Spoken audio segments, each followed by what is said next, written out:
Good morning বন্ধুরা, শুভ সকাল। তো এখন বাজে ঘড়িতে সকাল 6টা 6:30 হবে। তো আমি আমার ব্লগটা শুরু করলাম ফুল বাগানের থেকে।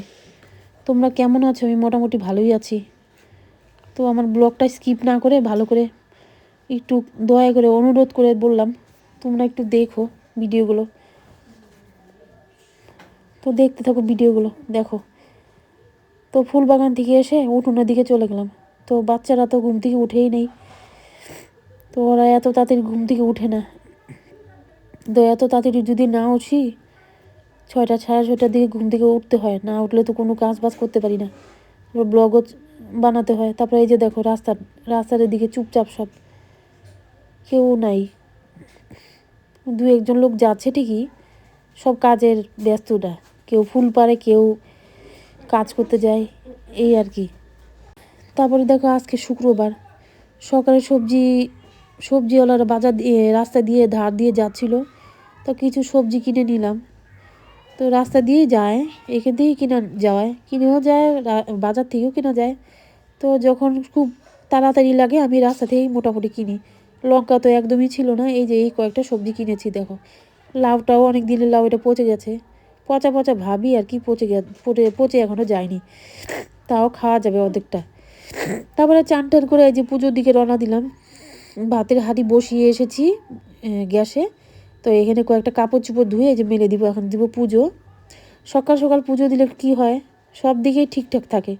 তো বলছি তো এই কথাটা, কয়দিন আর পুজো দিতে পারি, সব দিন তো আর পুজো দিতে পারি না সকাল সকাল, এই আর কি। পুজো দিলে সব কাজ, চান আর পুজো দিলে সকালে সব অনেক কাজই হয়ে যায়, আগায় আর কি।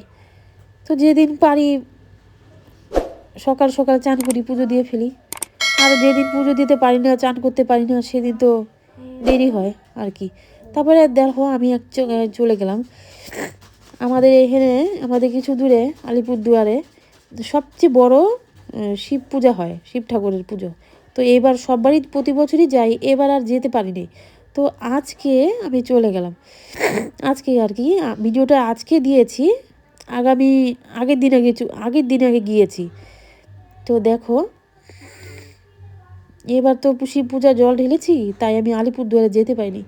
এখানে অনেক বড় ঠাকুর, প্রায় 11 হাত শিব বাবা। তোমরা কোনো দিন কোথায় পুজো হয়েছে কিনা দেখেছো না জানি না, বলতে পারবা তোমরাই। তো আমি কোনো দিন দেখি নেই। কালী মা দেখেছি, কালী পুজো দেখেছি, দুর্গা মার পুজো দেখেছি, শিব বাবার পুজো এত বড় দেখিনি। তো আমার এই চ্যানেলে আরও ভিডিও আছে। তো গেল বছর দিয়েছি, তো শর্ট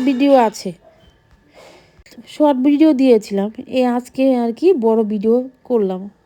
তো শিব বাবার দিকে অনেক মানুষের টান থাকে, ঠাকুর দেবতার দিকে তো সবারই টান থাকে, আমার শিব বাবার দিকে বেশি টান। তো ছোটোবেলার থেকে আমি শিব পূজার খুব ভক্ত। জানি না কত সন্তুষ্ট করতে পারি কতটুকু ঠাকুরকে, জানি না। মন প্রাণ দিয়ে ছোটোবেলার থেকে শিব পুজো দিয়েছি। তো এইখানে সব পুজো টুজো হয়ে গেছে। সবাই আর কি, কাকুরা বাঁশখুঁটি দিয়ে প্যান্ডেল করেছিল, তো এই প্যান্ডেলগুলো আর কি খুলছে। এই বাবা শিব মহাকাল বাবাটা এখানেই থাকে প্রতি বছর আর কি। তো এইখানেই বানায়, এইখানেই থাকে। তো বাড়ি এসে পড়েছি, দেখো সন্ধেও হয়ে গেছে, এখন সন্ধেবাতি দিব আমি আর কি। এখানে হলো তুলসী তলায় বাতি দেওয়া হয়ে গেছে, আমি আর ঠাকুরকে ঘরে ঢুকবো আর কি। তো তোমাদের আমার কাছে একটাই অনুরোধ রইলো, তোমরা যদি ভিডিওটা দেখতে থাকো আমার একটু সুবিধা হয়, লাইক কমেন্ট শেয়ার সাবস্ক্রাইব করো।